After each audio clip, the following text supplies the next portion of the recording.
शहर आई देहाती बहू। हाल ही में रोहन की शादी निर्मला नाम की लड़की से हुई थी।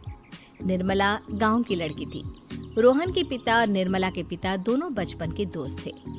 उन्होंने बचपन में ही एक दूसरे से वादा कर लिया था कि दोनों बच्चों के बड़े होते ही उनकी शादी करवा देंगे। इसलिए वादे के अनुसार रोहन के पिता निर्मला को अपनी बहू बनाकर घर ले आते हैं। निर्मला अपने साथ अपनी गाय भी लेकर आ जाती है और उसे घर के आंगन में बांध देती है। अरे ये क्या माँ, भाभी तो गाय भी लेकर आई हैं हमारे घर में। अभी घर में गाय बंधी देखकर आस पड़ोस के लोग तो हमारा मजाक उड़ाएंगे ना। हाँ बेटा, तू ठीक कहती है, लेकिन क्या करूं मैं, तू तो जानती है तेरे पिता किसी की नहीं सुनते। अरे ये क्या निर्मला, तुम अपने साथ गाय क्यों लेकर आई हो? आपके शहर में पैकेट वाला मिलावटी दूध मिलता है ना, लेकिन मुझे तो रोज ताजा दूध पीने की आदत है। गाय लाकर मैंने ना बहुत अच्छा किया है। अब हम सब रोज ना गाय का ताजा ताजा दूध पियेंगे। अरे ये सब तो ठीक है, लेकिन तुम ध्यान रखना कि तुम्हारी गाय की वजह से आस पड़ोस के लोगों को कोई तकलीफ ना हो। हाँ हाँ, मैं सब देख लूंगी, आप चिंता ना करें। कुछ दिन बीत जाते हैं। फिर एक दिन, चल बहू, आज हमें बाजार से सब्जी खरीदने जाना है। उसके बाद सुनीता निर्मला को बाजार में ले जाती है।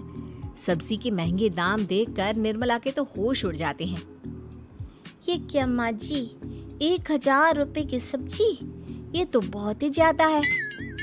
अब क्या करे बहू, शहर का तो यही हाल है। ना ना ना, मैं इस तरह पैसों की बर्बादी बर्दाश्त नहीं कर सकती। अब से ना हम इस बाजार से सब्जी नहीं खरीदेंगे। फिर अगले दिन निर्मला घर के आंगन की मिट्टी खोदकर वहाँ तरह तरह की सब्जियां लगा देती है। अरे काव्या, तेरी भाभी तो बहुत अजीब है। उसने तेरे पूरे आंगन को खेत बनाकर रख दिया। मेरी समझ में नहीं आता तुम लोग इस लड़की को कहाँ से पकड़ कर लाए हो। अरे सब मेरे पिताजी का किया धरा है। सालों पहले अपने दोस्त से किए वादे के चलते उन्होंने उस गवार को हमारे गले बांध दिया। अरे तेरी भाभी सच में एक नंबर की गंवार है। उसे तो ढंग के कपड़े पहनने तक नहीं आते, ऊपर से उसने तेरे घर को गांव का तबेला बनाकर रख दिया है। उन औरतों की बातें सुनकर काव्या को बहुत बुरा लगता है। फिर वो अपने भाई रोहन से इस बात की शिकायत करने लगती है। रोहन निर्मला को समझाने की बहुत कोशिश करता है, लेकिन निर्मला के आगे उसकी एक नहीं चलती। फिर एक दिन रोहन निर्मला को एक शादी में ले जाता है। सभी मेहमान खाना खाने में व्यस्त थे। उधर रोहन भी अपने दोस्तों से गप्पे लड़ाने लगता है। तभी निर्मला तंदूरी चिकन के स्टॉल से ढेर सारे लेग पीस उठाकर अपने पर्स में डालना शुरू कर देती है। घर जाने के बाद इसे फ्रिज में रख दूंगी और कल सुबह मैं चीज सिखाऊंगी। फिर खाना खाने के बाद दोनों पति पत्नी वहाँ से जाने लगते हैं, लेकिन तभी दुल्हन का भाई उन्हें रोक लेता है। अरे ये सब क्या है? मैंने यहाँ खाना खाने के लिए सबको बुलाया था, खाना चोरी करने के लिए नहीं। तुमने पर्स में जो चिकन के लेग पीस छुपा रखे ना, चलो बाहर निकालो उन्हें। दुल्हन का भाई फौरन निर्मला से पर्स छीनकर सारे लेग पीस बाहर निकाल लेता है। मैंने इतना खर्चा करके खाने पीने का इंतजाम किया है और तुम हो कि यहाँ से खाना चोरी करके ले जा रही हो। शर्म आनी चाहिए तुम्हें। वहाँ मौजूद सभी लोग निर्मला को भला बुरा कहने लगते हैं। अपनी बेइज्जती होते देख रोहन दुल्हन के भाई से माफी मांगकर निर्मला को घर ले आता है। निर्मला, आज तुमने सबके सामने मेरी नाक कटवा दी। आखिर तुम्हें चिकन के पीस चुराने की जरूरत क्या थी? मुझे माफ कर दीजिए रोहन जी। दरअसल ना, हमारे गांव में जब भी शादी होती थी तब मैं और मेरी सहेलियां इसी तरह शादी से ढेर सारा खाना लेकर आते थे। मुझे नहीं पता था कि मेरी इस गलती से आपकी इतनी बेइज्जती हो जाएगी। मुझे माफ कर दीजिए, आज के बाद ऐसी गलती कभी ना करेंगे। इतना कहकर निर्मला रोने लगती है। निर्मला को रोते देख रोहन का दिल पिघल जाता है और वो उसे माफ करके गले लगा लेता है। इस तरह कुछ दिन बीत जाते हैं। फिर एक दिन रोहन उदास होकर घर लौटता है।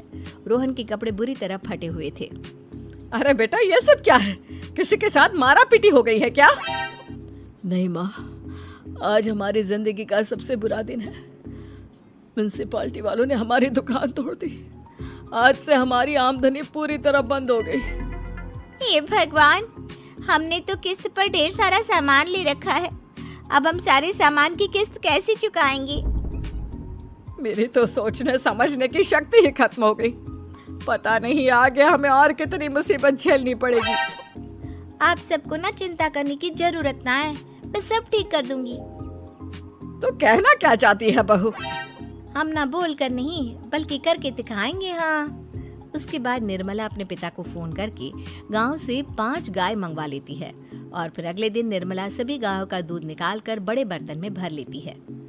तुम ये सब क्या कर रही हो निर्मला? मेरी तो कुछ समझ में नहीं आ रहा।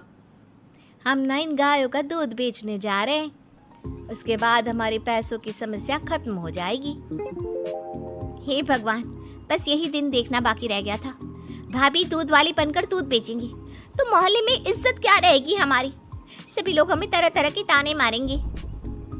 आप ना ऐसी बेकार की बातें ना करो काव्या जी। जब जेब का पैसा और पेट की रोटी छिन जाती है तो इंसान पहले अपने और अपने परिवार के बारे में सोचता है। और वैसे भी जिस काम से हमारा घर चले उसकी कभी ना बुराई नहीं करनी चाहिए। फिर निर्मला दूध के 2 बड़े बर्तन साइकिल के दोनों तरफ लटकाकर मोहल्ले में घूमने लगती है। दूध ले लो, दूध, गाय का ताजा ताजा दूध ले लो, बिना मिलावट का शुद्ध दूध ले लो। चलो चलो आओ भाई, जल्दी ले लो।